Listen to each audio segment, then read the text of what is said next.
Hello दोस्तों, नमस्कार। 10 minute की सीरीज में जेआईबी के Indian economy Indian financial system के पेपर में 1 या 2 मार्क्स की कोशिश करते हैं। और आज हम कवर कर रहे हैं जो रीजनल इकोनॉमिक ऑर्गेनाइजेशंस होते हैं उसके बारे में। तो इसको बेसिकली हम 2 या 3 पार्ट में कवर करेंगे। तो सबसे पहले जो कुछ आज ऑर्गेनाइजेशन कवर करेंगे, लेकिन ये जो रीजनल इकोनॉमिक ऑर्गेनाइजेशन होते हैं उनके लिए क्या खास बातें होती हैं, क्यों ये बनाए गए, इसके लिए। तो सबसे पहली बात अगर इसमें देखेंगे तो हमारा ये कोऑपरेशन है। और आजकल जो है मॉडर्न जियोपॉलिटिकल चैलेंजेस जो हो रहे हैं उसके लिए सब कुछ बनाया है। और इसमें क्या करते हैं, एक जो भी ट्रेड ब्लॉक बने हुए हैं या मैक्रो इकोनॉमिक जो ट्रेंड्स है उनको देखते हुए हम लोग बात करेंगे। ठीक है।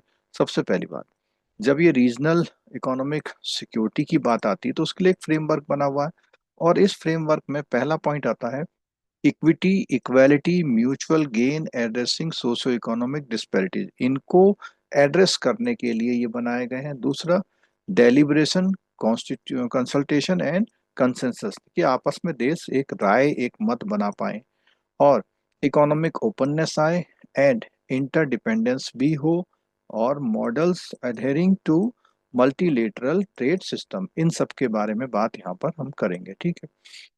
Global heavy weight steering the macro economic. अब यहाँ पे कुछ ग्रुप्स हैं, तो आज हम जिन ग्रुप की बात करने वाले हैं तो वो बात करने वाले हैं, एक तो हम बात करेंगे ओईसीडी की बात और ओपेक की बात। अब ओईसीडी में क्या है, organisation for economic cooperation and development, headquarter Paris में 1961, 36 मेंबर के आसपास हैं, प्रमोट करती है economic advancement and global commerce के बारे में। ठीक है। नेक्स्ट ऑर्गेनाइजेशन है OPEC, organisation for petroleum exporting country है। यहाँ पर सितंबर 1965 60 में बगदाद में, और इसका हेडक्वार्टर जो है वियना, ऑस्ट्रिया की जो कैपिटल है। और Iran, Iraq, Kuwait, Saudi Arabia, Venezuela इसके जो है ग्रुप मेंबर्स हैं। 13 मेंबर्स। अब बाद में क्या है, Libya, UAE, Algeria, Nigeria, Ecuador, Gabon, Angola और इक्वेटोरियल गुयाना और कॉन्गो, ये भी इसमें शामिल हो गए हैं। नोटेबल इवेंट क्या है, कतर टर्मिनेटेड, कतर को बाद में इन्होंने निकाल दिया था। और पर्पज क्या है इस पूरे ग्रुप का, coordinated and unify petroleum policy among oil exporting development nation है उनके बीच में। ठीक है। और बात करते हैं हम लोग यूरोपियन यूनियन की। 1993 में मैस्ट्रिक्ट ट्रीटी से बना हुआ 28 नेशंस हैं, इकोनॉमिक एंड पॉलिटिकल ब्लॉक है पूरा ये। माइलस्टोन क्या है, अवार्डेड अभी 2012 में इसको जो है नोबेल प्राइज, पीस प्राइज भी मिला था, आपको मालूम होगा। और फिर आता है यूरोजोन। यूरोजोन की अगर हम बात करते हैं तो यूरोजोन में आता है हमारे 1999 में बना हुआ है। और यहाँ पर यूरोपियन यूनियन स्टेट की 19 कंट्री जो है इसमें शामिल है। सिंगल करेंसी यूज करते हैं यूरो के नाम से, एज सोल लीगल टेंडर।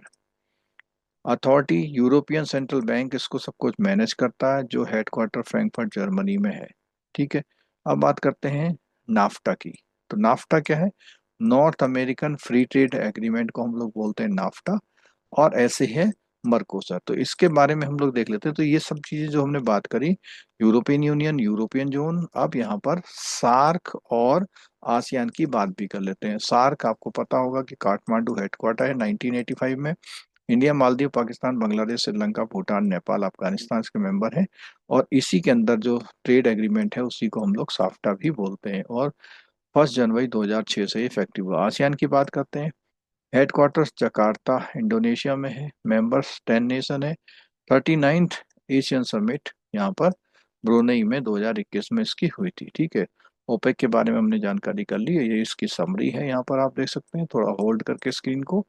यहाँ पर ये Europe, Frankfurt, Kathmandu, Jakarta, Vienna सब। ठीक है दोस्तों, पिछले 30 सालों में लगभग 10 लाख से ज़्यादा बैंकर ने हमारे वीडियो लेसन्स और पीडीएफ की मदद से अपने जेआईबी, सीआईबी प्रमोशन एग्जाम को क्वालिफाई किया है। इन सभी कोर्सेज की जानकारी ns2schoolofbanking.com पर या मोबाइल एप्लीकेशन पर मिल सकती है।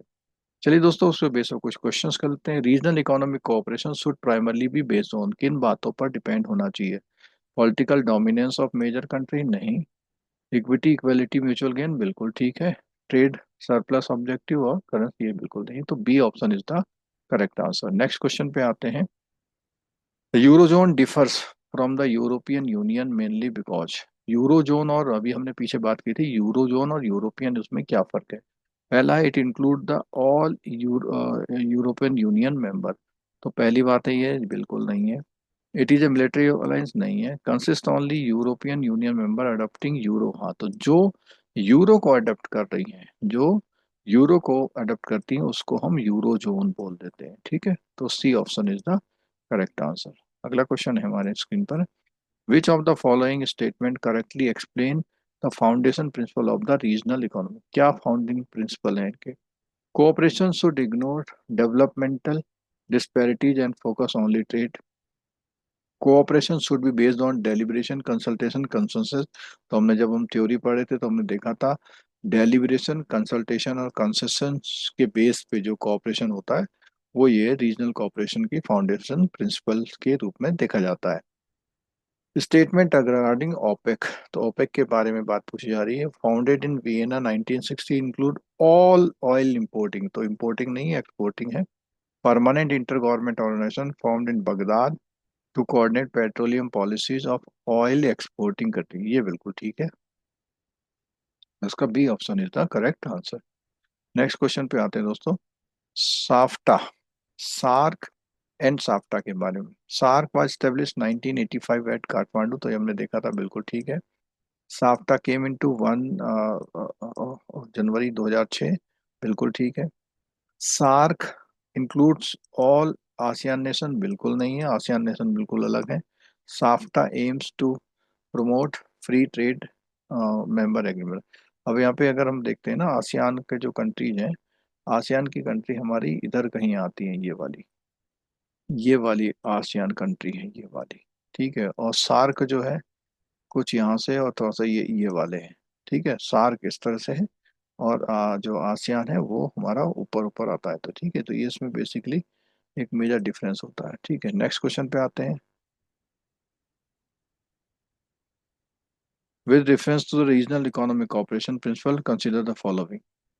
It must adhere the multilateral trade principle established under GATT, तो पहला पॉइंट यहाँ पर आता है, ये वाला। It should complement existing bilateral arrangement, तो जो भी हमारे एग्जिस्टिंग बायलेटरल अरेंजमेंट है उनको भी कॉम्प्लीमेंट करता है, ठीक है। It should discourage economic openness, ये बिल्कुल नहीं हो सकता। It should promote interdependence economic model, बिल्कुल ठीक है। तो फर्स्ट सेकंड एंड फोर्थ यानी C option is the correct answer.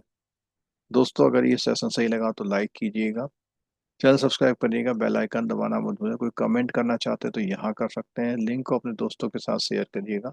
आप सभी लोग लेसन देखने के लिए आए, सभी का बहुत बहुत धन्यवाद। Thank you so much. मिलते हैं ऐसे ही एक और यूजफुल लेक्चर के साथ। Thank you so much.